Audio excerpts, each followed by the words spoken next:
Greetings and blessings from the Council of Elders. I've been thinking for a while about joy and what it is and whether I have any. And I need to be honest and warn you that today will be a struggle, mostly for me, but also the rest of you. Given that it is Advent 3 Joy Candle Week, and that on a basic level I am constitutionally suspicious of joy. Joy is one of those things like forgiveness that people seem to talk about with a lot of certainty and confidence, like it's inevitable or even fathomable. People telling us that we should have it and when and what it does and how it feels and to smile more. We're told, I think, that joy is a synonym for happiness, for example, or as extremely deep happiness, but we're not really taught about how it's different from being happy. We're told to think of the season as intrinsically joyful and happy. We're practically bullied into it by capitalism and compulsory Christianity. And joy feels equated with decking the halls, for example, or what fun to ride, or ho ho ho, which are all fine things, don't get me wrong, though all my favorite hoes are homos. Happiness is lovely, of course, I'm not a Grinch. I don't want to spoil joy, but I don't want to keep getting battered by it. And I'd like to think about it and appreciate what it is, and maybe more importantly for me, what it's not. Because we are living in this terrible time. The October 7 attack of Israel was the biggest escalation since the 1973 Yom Kippur War. More than 100 hostages are still held in Gaza. In the responsive strike against Hamas, Palestinian homes, hospitals, schools have been leveled, with the death number at nearly 19,000. Without clean water, disease is spreading. Israeli soldiers and, as of yesterday, Israeli hostages are being killed by friendly fire. Journalists are being killed in record numbers, I think. In the US, anti-Semitic attacks have increased 400% since October. But reports in April showed that anti-Jewish violence already was at a high from a worldwide spike in 2021 that never ebbed in the United States through all of last year and this year, including hate crimes and anti-Semitic white supremacist propaganda. New York City, our own city, our home, was among the 3 cities named with record numbers of anti-Jewish hate crimes. And the Council on American Islamic Relations is receiving double the number of anti-Muslim and anti-Arab reports and requests for help.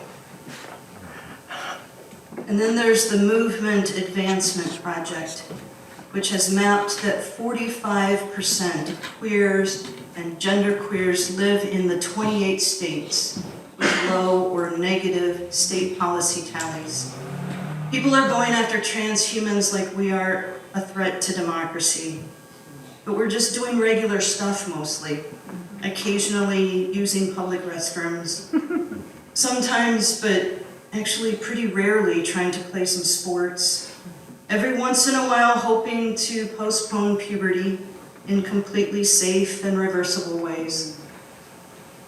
Last time I was here, I mentioned the death rate for people in childbirth has increased for everyone but Black women, and still the mortality rate is most deadly for Black folks in childbirth. That is not a coincidence. It is not an accident. That is the brutally logical result of racism and misogyny and the violence and weathering effect on every person who lives at that intersection. And I feel like I can't even scratch the surface of the actual documented threat to democracy that we are facing and have been facing since we experienced for the first time in our nation's history a failure to transition power peacefully from one administration to the next. The attack on journalism, on the separation of powers, or what's happening with reproductive freedom. A woman in Ohio was told by her doctor in the 21st week of her pregnancy that she might miscarry, and a week later she did. She was on the toilet, she miscarried. She was taken to the hospital for life-threatening complications.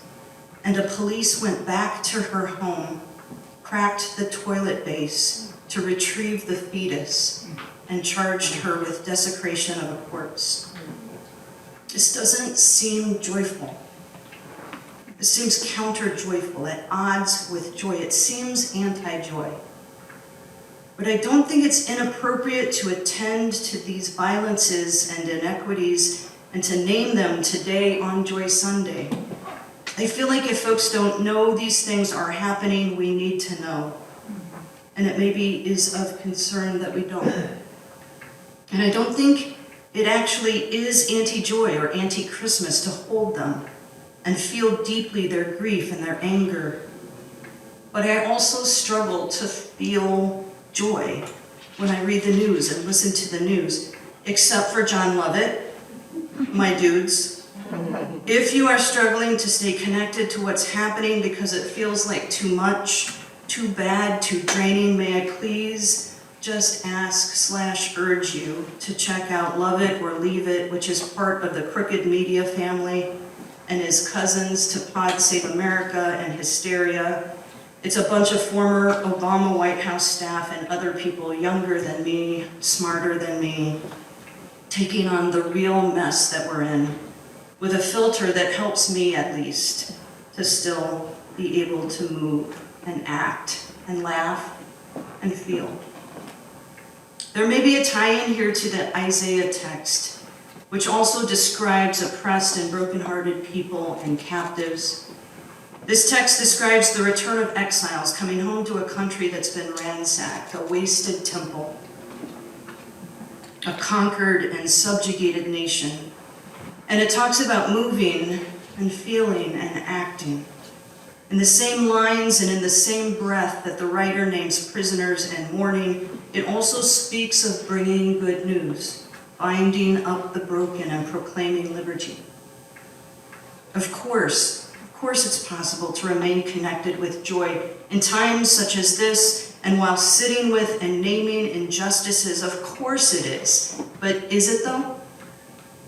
I worry about moving too quickly to optimism or positivity. I worry about skipping over the raging wildfire of awful, of minimizing the magnitude of injustice, dismissing it by taking sides, or with lemonade, or with quick and oversimple platitudes about God's will and tough love.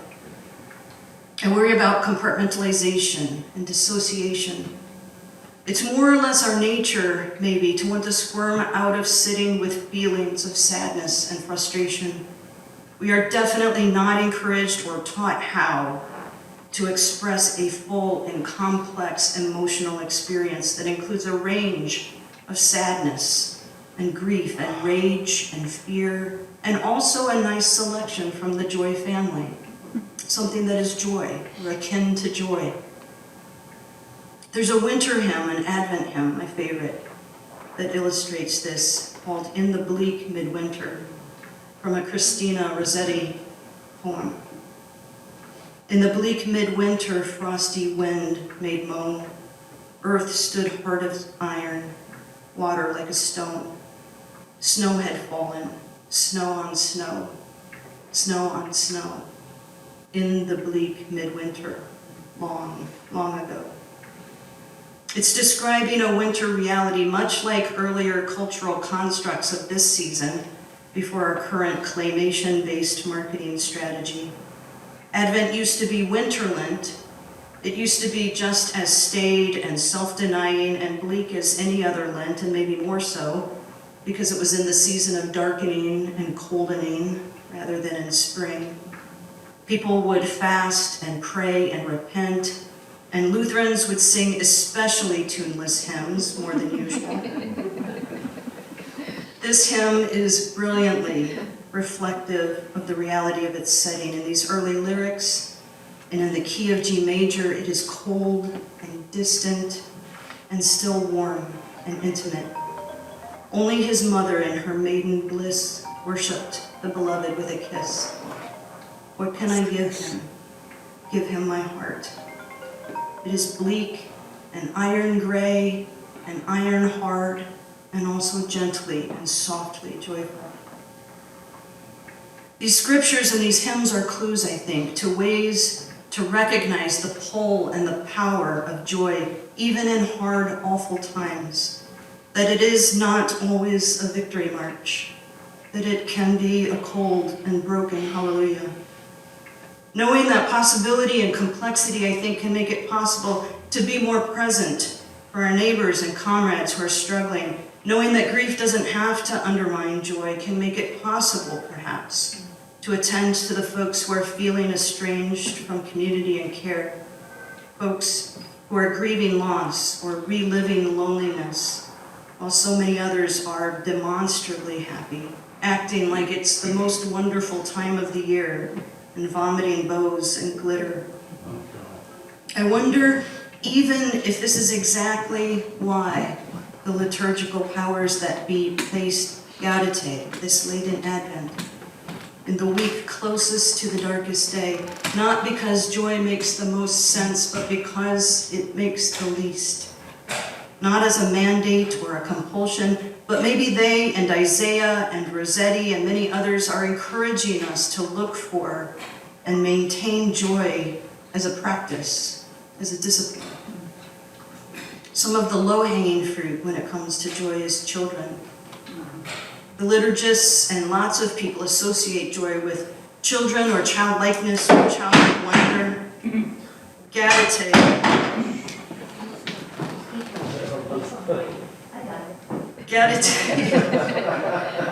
Gaudete Sunday traditionally includes a blessing of the children, as we did today. And a lot of the imagery and symbolism of joy, and of Advent joy in particular, is associated with children. Elizabeth's child leaps within her at Mary's greeting. Mary's baby is born with a heavenly proclamation of good news of great joy for all people. Children and vipers play together in peace. I think people find it easier most of the time to talk about ideals like joy in terms of youth and innocent. And I get that. Children can be great. Some of my most uncomplicated, joyful memories are of teaching my godson Alfie to ride a bicycle and giving him a piggyback ride on our way to the park while he narrated the world into my right ear. But equating joy with children may be overly romantic and incomplete, and not just because it used to take Alfie an hour and a half to eat a peanut butter sandwich. Not just because of that relentless snot situation, or watching children eat yogurt from a tube, or the struggle to have a rational conversation.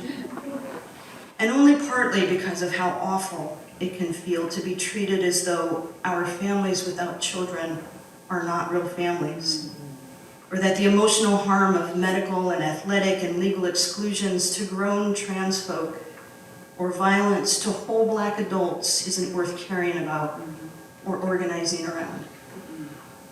Part of the tension and part of our larger community interest in queering theology is to find ways to reframe things that are harder and less idealistic and less common, to face things that feel hard even when it comes to joy.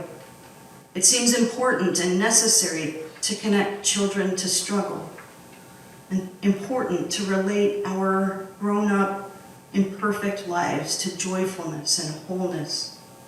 It seems important and necessary to know that we are all children. We are all like children when it comes to archetypal values like worth and protection and innocence. We are all worthy. We are all precious.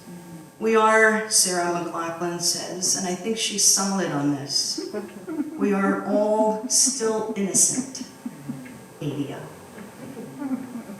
Joy can also obviously be felicity. It can be like that magical stuff we call grace, the kind of joy that comes unbidden or unaccounted for from no apparent source. That's Isaiah today, again. When through oppression breaks good news, over brokenheartedness comes bolster. Against captivity shines liberty. Lots of us have experienced this. I imagine these moments of incomprehensible peace or unaccountable bliss in the midst of chaos or terror. Something divine, not in the devastation, but in the healing. Something holy, not punishing us or testing us or building character, but wanting and aching for justice and healing with us. And joy isn't always, and maybe isn't even mostly, a gift. Understanding joy as a discipline, as a practice, makes us responsible too for our joy specifically, and more generally accountable for our attitudes and our actions. When Isaiah asserts that the Spirit of God is upon us because God has anointed us, God has sent us to bring good news, to bind up, to proclaim liberty and release, to comfort all who mourn, it seems both an assurance and a calling. It seems as much a vocation as a promise. There's a Post-it note I've moved into every office I've had for the last 10 years that says, emotions are habits. I have it tattooed on my arm to remind me mostly that I can relearn lessons about anger, and maybe someday also shame, but also that joy isn't a mystery, that peace isn't only a product of my circumstances that day, that loving kindness is almost never something that I feel.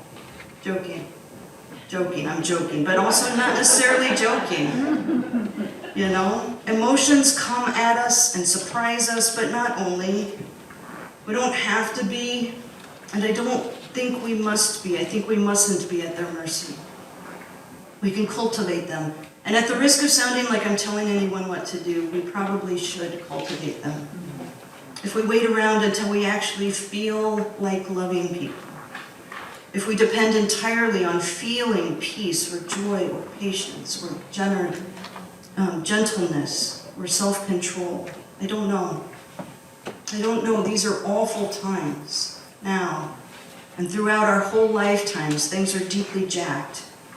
Maybe peace and joy and patience and gentleness and self-control are also spiritual gifts. But it's not even just that. I think of this stuff as work we have to do and that we get to participate in, but also that understanding joy exclusively as a spiritual gift makes it deeply implicated in supremacy and hegemony. It makes joy one more thing in a long list of things harder to access for marginalized folks and easier to monopolize and define for privileged folks. Reframing joy as a discipline is exciting. It's almost subversion.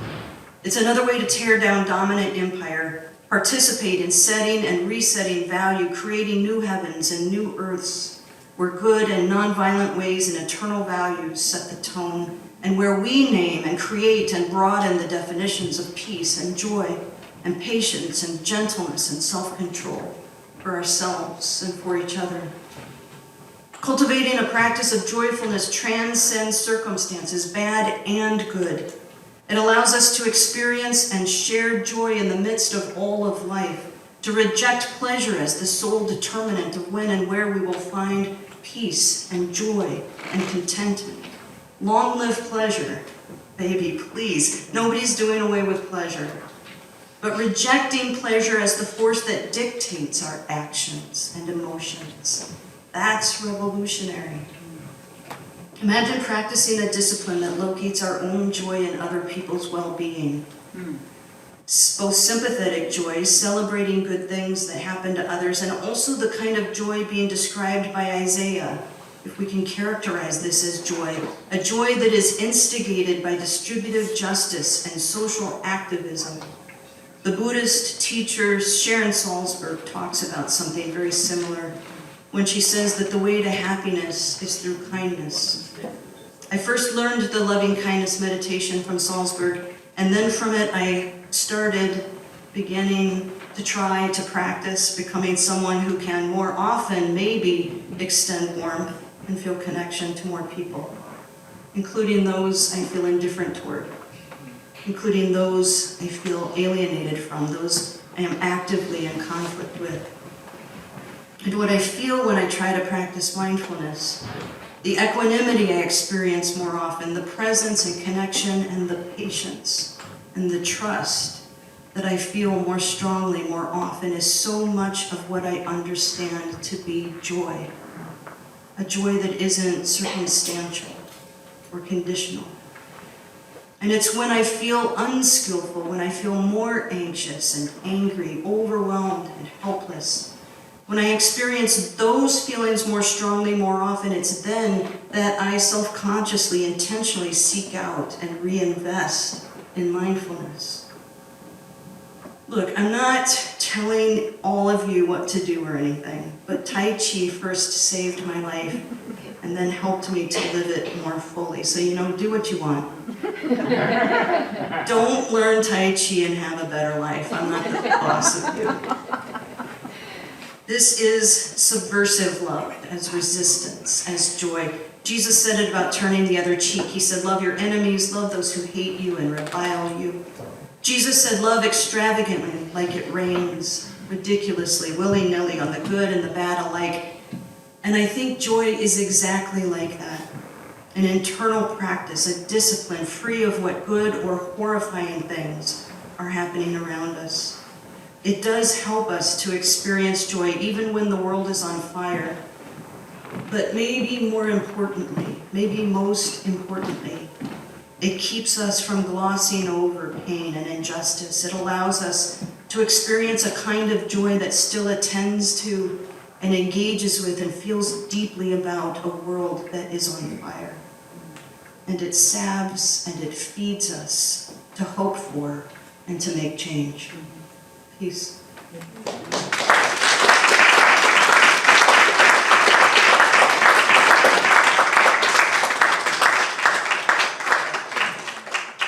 I invite the usher to come forward at this time and receive our generous gifts.